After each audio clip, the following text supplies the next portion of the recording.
So, it's 2024, and one of the most anticipated action RPGs of all time has come to the PlayStation 5. I've played it, and in contrast to games such as Threads of Fate, which was released on the PlayStation 1. So this is 4 consoles later, we finally get another action RPG that I would dare compare to it, right? Other than Wise Origin was pretty good too in a way. But yeah, so I've been having quite a lot of fun checking out these action RPGs lately. If you compare Triangle Strategy, it's another Square Enix title, but it's not an action RPG at all. And this got perfect scores, and if you took a look at my rank 1 profile, you would be forgiven to think that I didn't actually think especially highly of this new game that came out in 2024. I mean, after all, it didn't rate as highly as these games. Well, we have 4.5 stars overall here for Threads of Fate, and 5 out of 5 for Triangle Strategy. And if you scroll up here, we get to the newer game that I played, right? And it is Final Fantasy VII Rebirth. That's the one I'm talking about. So, if you took a look at Final Fantasy VII Remake itself, there's some stuff going on here. So, let me explain what's happening. So Remake Intergrade actually gets 3 and 5 overall stars. Now, the reason why this has such a high rating is because it's a combination of the remake game and the DLC that came with it. Now, the DLC was actually really good. The story was all new stuff. So, it kind of like, these scores are kind of like a balance between the two, the games. So, like, the higher scores of the DLC.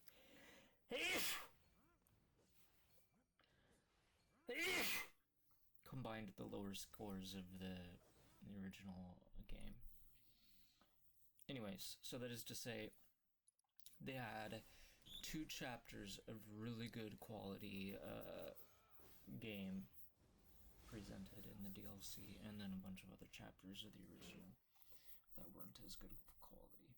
Now, they have improved with their game development skills such that Rebirth on the whole is just really good. There's still some stuff in the game that is unfortunate, probably as a result of them rushing the product out and trying to make people not have to wait too long for what's going to happen next in the story, blah blah blah. But anyway, so what we have here is, I'm very thirsty and I probably need to interrupt the dialogue so I can go get some water.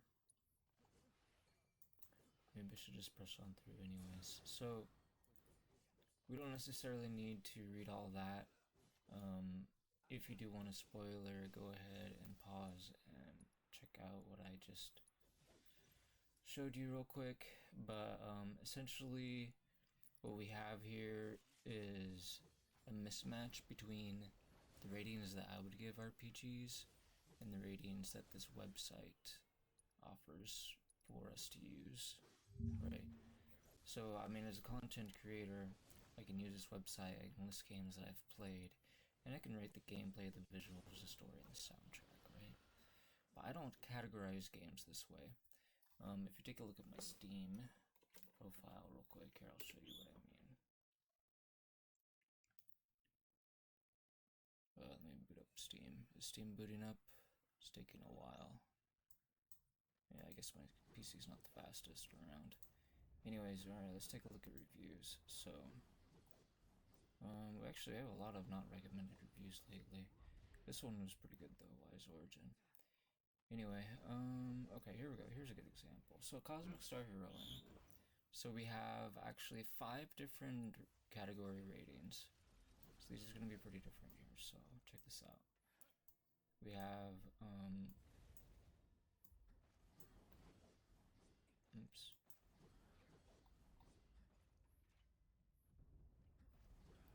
There we go.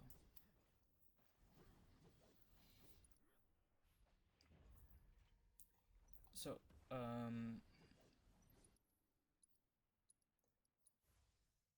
so do you see the issue here? Visuals and soundtrack are both basically art. Even other stuff like story could roughly sometimes maybe be considered part of the art, I guess. Anyways, I did have a rating specifically for the story. So that much at least is fine. But everything else is just kind of like, that's not the way I group things up, right? So if you take a look at my ratings, I'm rating the exploration, the progression, and the battle all individually, whereas pretty much what's going on here is I have to shove all 3 of those things into one category rating, which is gameplay, which is why it only gets 4.5 stars. If you take a look at Final Fantasy VII Rebirth, the progression and the battle is pretty good. The main issue that I take with it is the exploration itself is not very good. It's not very well handled. So that's why it ends up scoring low there and doesn't get a perfect score in gameplay. Things like some of the Chocobo abilities are, while cleverly designed, are lacking some quality of life features, like just allowing things to be sped up, you know? Allow the player to just more quickly explore, essentially, rather than just taking a longer time than it really needs to. Basically, I mean, it does a pretty good job in general of allowing you to quickly get from various places to other places, but there are some quirks about the game that are pretty obvious that they could be fixing and just haven't done so. Anyways,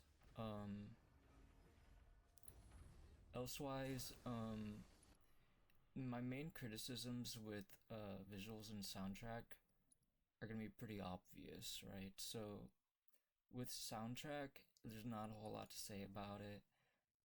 There were some good songs. The volume quality for the music in general was just garbage. What I mean to say is the music was not at a consistent volume at all. Towards the end of the game, a lot of people thought that there were moments where there was no music at all, and that's simply not true. Like, I could hear the music just fine, even while, using their settings, right? I wasn't using my own settings to hear the music. So, a lot of the times I just had the music turned off because I couldn't stand it. It was terrible. But anyways, there were some very good songs on it, so it doesn't have like the lowest score possible of half a star, right? It's 1.5. Anyways, but a lot of the songs were terrible, and the ones that were really bad were like super bad, so it doesn't really get a good rating due to that. Anyways, and then as for visuals, the reason why it doesn't get, and that's the thing, like, when you play Final Fantasy VII Rebirth, just because the soundtrack is bad doesn't mean it has to ruin your experience, because there are volume bars for the game. You can just turn it down or turn it off. Some games, they're going to be flawed. So if Final Fantasy VII Rebirth, the music being bad, is not an uncircumventable flaw, if you know what I mean, right? Like, if we take a look at Kirby and the Forgotten Land, this game I've been playing recently, the music is much worse than it is in Final Fantasy VII Rebirth. Much worse. And on top of that, there are no volume bars. So I would give Kirby and the Forgotten Land half of a star on soundtrack, when I add it to my played list. It's not on my played list yet because I still want to defeat a boss rush I haven't finished yet, and I might end up being convinced that it might be worth my time to 100% the game. Who knows? But I might not do that. But either way, I'm not quite done with it yet. Anyways, I'm not exactly sure how much time I've spent on playing that game. Anyway, I would say maybe 40, 60 hours, who knows, maybe less. Could be significantly less. I'm not really sure how long the game is. I haven't really been paying much attention. All I know is platforming games tend to tire me out very quickly compared to like RPGs in general. A lot of these RPGs, especially games like the Final Fantasy series, are going to have like a lot of story thrown in there. It's going to take you a while to get through the story. That was one of the big frustrations that I had with Final Fantasy VII Rebirth, was the progression wasn't exactly perfect, if we're being perfectly honest. The battle progression was fine if you look at it from the perspective of allowing you to always have access to what you need, right? Like, you can choose to become stronger in various ways, but you're still limited in ways that are reasonable, if that makes sense. I guess what I mean to say is, I didn't really have complaints about the battle system itself, apart from the fact that I was not allowed to just battle whenever I wanted, if that makes sense. Like, if I wanted to do a fight over again, the best way to do that would be to just replay the chapter from the beginning, or reload my save file and fight the battle again. Like, literally do it that way. Which, if you do that, you technically delete your progression on the spot, if you think about it, right? Like, why would you ever want to do that? So, it's like, it's actually not that big of a deal to do that, but in my head, I was thinking I shouldn't do that, right? So, essentially what was happening was, I wanted to keep getting the like, AP or whatever it's called, materia points to level up the materia, and experience for our characters. The experience is something that you don't have to worry about so much, actually, but either way, I wanted the rewards for battle. And so basically, like the various enemy encounters, they just weren't respawning in general. Especially if you like take a look at the main exploration side quest, where you run around and take care of Chadley missions. Like, if you take down the towers, or take down the towers, I mean, you go to the tower, you take down the monsters that are guarding the tower, and then you go up to the tower and you activate it for Chadley, the communication tower. These communication towers, after you fought the monster, what I wanted to do, or after I've defeated the monsters, is I wanted to essentially fight them again. Just like have the game summon them for me so I could get some practice fighting them. I've already beat them, but I want to try something new. You know what I mean? I want to experiment. I want to like maybe swap in a new character or try a different build for that character or something like that. But I don't have the ability to do that. That was the main frustration. That was just an example of the main frustration I was having with the game. Now, there were some enemies, there were some rare enemies that you could fight, and so you would go to their location, and well, you would have to unlock the right to fight them first, but then after you've unlocked the right to fight them, you can go back and fight them as many times as you want, essentially, so you could respawn them. But that was only like 6 different enemies in the whole game, right? Because there's like 6 different areas where you could do that. So it wasn't all it was cracked up to be. Because I mean, I feel like that should have been extended to every type of battle, which is kind of unfortunate. In a similar way, some people are kind of annoyed by some of like the hard mode achievement options. Like, you basically have to play through the entire game again on hard mode if you want to acquire hard mode achievements. What that means is, So the main challenge that they want you to do is like maybe one or two or however many battles, just the battles specifically. They want you to do those on hard mode, which is oftentimes just going to be a side quest or maybe like a boss for a chapter or something like that, or maybe multiple bosses for a chapter. But whatever the case, it's literally just some battles that they want you to do, and yet you have to play through everything else leading up through that, all that. Obviously you can skip cutscenes, but there's only so much time that skipping cutscenes can realistically save you, when they could have literally just made it be, they could have just presented you with the battles that you've already done before, and then if you want to access more, then you have to go through the process of accepting the side quest and, doing all that entails. Then that's reasonable. Like if you've already done it on regular modes, the normal or easy, and when you go to hard mode, it should have allowed you to do that. And to me, like, that's kind of nitpicking, but I get where people are coming from. There's a lot of ways that they definitely could have improved on the progression and helped people save a lot of time, a lot of quality of life things that they could have done.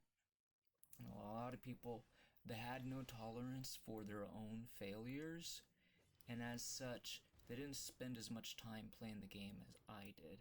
As you see, I wrote down that I spent 580 hours on the game, in my efforts to get as much fun out of it as I could.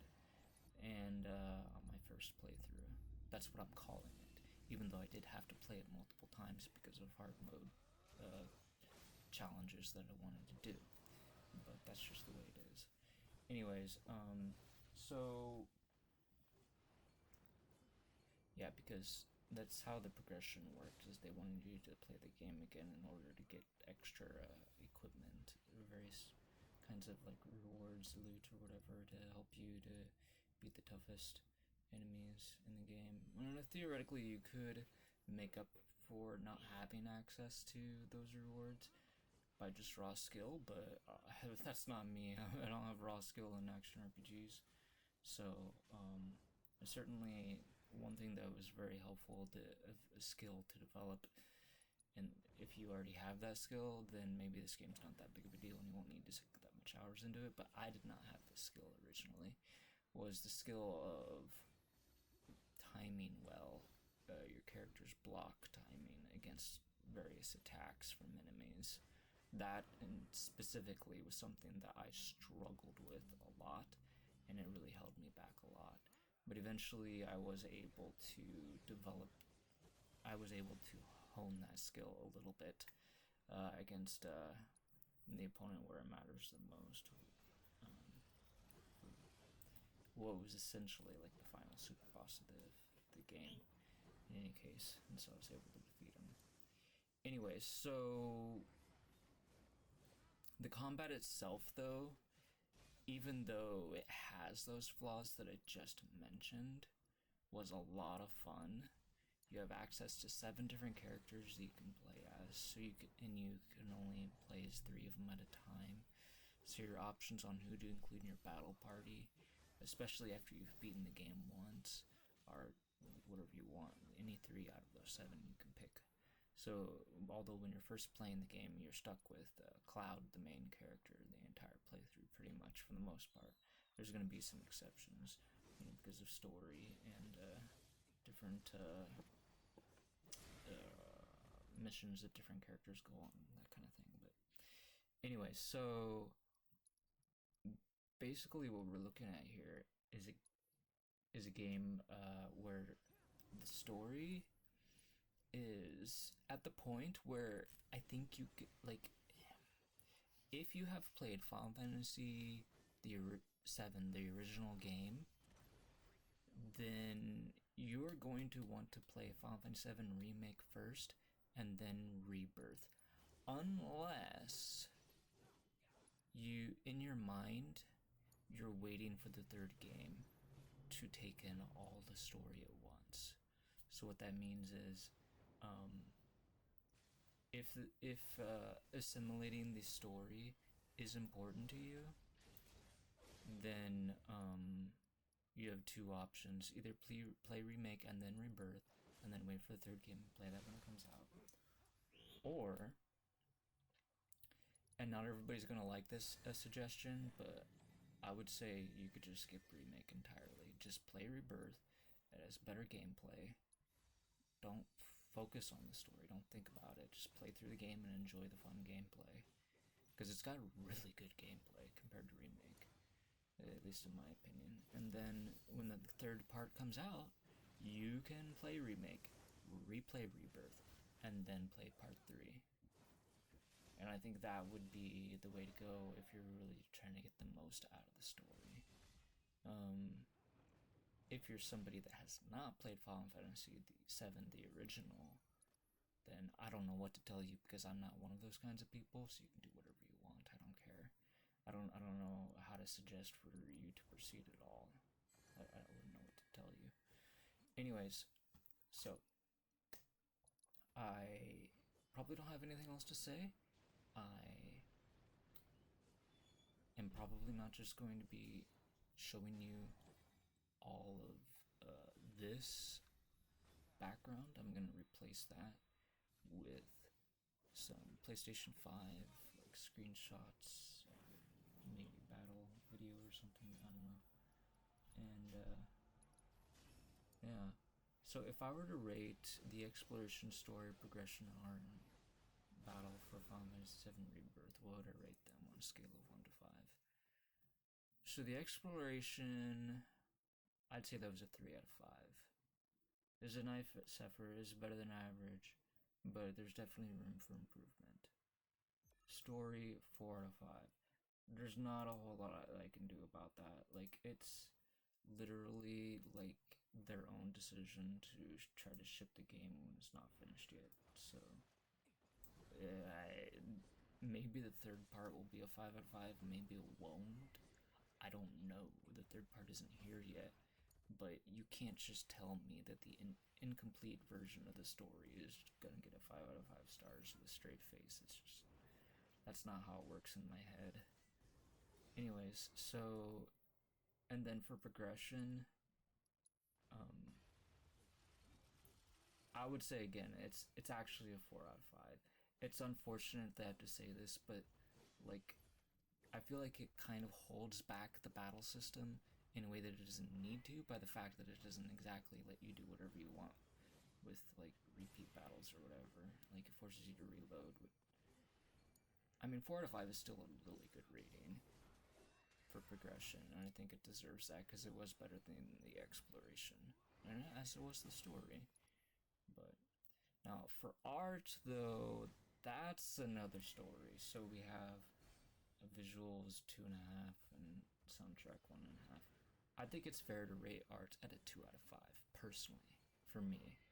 So it loses a lot of points for the music, and it loses a lot of points for unrealism in the visual presentation. So if you don't know what I mean by that, essentially what I mean is, the best way I can explain this without getting too spoilery is, if you're familiar with rating systems for you know, stuff like PG or G or rated R or whatever, like rated M or T or like E, like everyone, teen, mature, those kinds of things, those kinds of ratings. Basically what's happening here is we have a teen rated game, and there's also, because they're trying to like make the characters relatable or realistic, they inject some sort of foul language into the characters, which isn't necessarily a terrible decision to make. I don't really approve of it personally, but whatever, to each their own. When they come to being game developers, it's whatever. In the original Final Fantasy VII, they actually censored a lot of the dialogue. For some characters in particular, they would have their moments where they would just lose control and they would say something that needed to be censored. And so, you know, as a player, you could only guess what they were saying, right? Well, in Final Fantasy VII Rebirth, that doesn't actually happen. You get to hear them in all their foul glory, having their outburst that would otherwise be censored. And because of this, they realized, oh, you know what? We need to take it easy on other aspects of the game, like violence in particular. So that really rubs me the wrong way. I'm not saying that I love violence or anything. I just don't like fake violence, if that makes sense. Like, I don't want, how do I want to explain this? Basically, in a lot of ways, I feel like the characters are kind of like tunes or something. That's how they're visually presented. Like, you don't really see like real damage to them, if that makes sense. They kind of censor the damage, like, you know, force the viewers to imagine it. There's a lot of instances where basically what's going on, if you just look at the cutscenes specifically, for example, look at cutscenes and you see how people are reacting to everything, just as how you're seeing it, you'll think that everybody's overreacting. Well, in cases where we're talking about violence, at least, right? So, whenever somebody's been injured or killed or whatever, you're like, they look fine to me, right? It's like, well, they're not fine, right? So you gotta use your imagination and see with your mind's eye how they actually look, not how the game is presenting them. And to me, that takes a lot of points away from the art of Final Fantasy VII, because it's like, you're basically forcing people to use their imagination, and I don't mind that. It's not the worst decision ever, but just the way they're choosing to make their compromises kind of annoys me, because they don't have to show those scenes in the first place if they're just gonna wimp out and show them to you in such a fake way, if that makes sense. You know what I mean?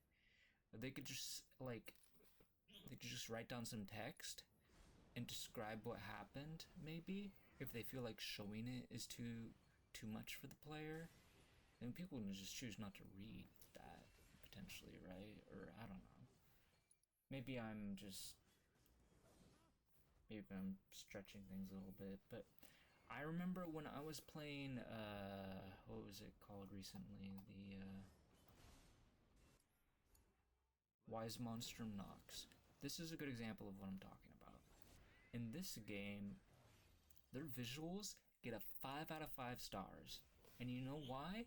Because they didn't fake things with the visuals. Whenever they did visuals, they took it seriously, and whenever they had the chance to, like, I guess people might use the term half-ass something, they chose not to do it. Like, instead of doing a stupid looking cutscene that they're just going to be lazy about, essentially, they just told you what was happening with words. That's all they did, right? So they could have taken that approach in Final Fantasy VII Rebirth, but no, they just kept making lots and lots and lots of lazy cutscenes, and to me that brings down the visual score quite a bit. So yeah, so they get a 2 out of 5 stars for art. But as battle, I think it should be no surprise that it gets a 5 out of 5 stars for battle. Final Fantasy VII Rebirth. So in the end, a game like Cosmic Star Hero and 24 out of 25 points. Final Fantasy VII Rebirth, on the other hand, it gets, let's see, it was 3 plus 8, so that's 11, 13, so only 18 points out of 25. So yeah, not the best score ever, but you gotta remember, these are 5 different categories, and it still got a perfect score in battle, so it's still a pretty good game. I think it's a lot of fun. Anyways, and it's got me really excited for the 3rd game, because I'm hoping they will fix a lot of those problems. Well, They're not going to fix the art thing, that's for sure. That's going to stay at 2 out of 5 stars, I'm assuming. But everything else, I would imagine, would get better with the third game, which is going to be great. So I'm looking forward to that. Yeah, and I guess that's all I have to say about that.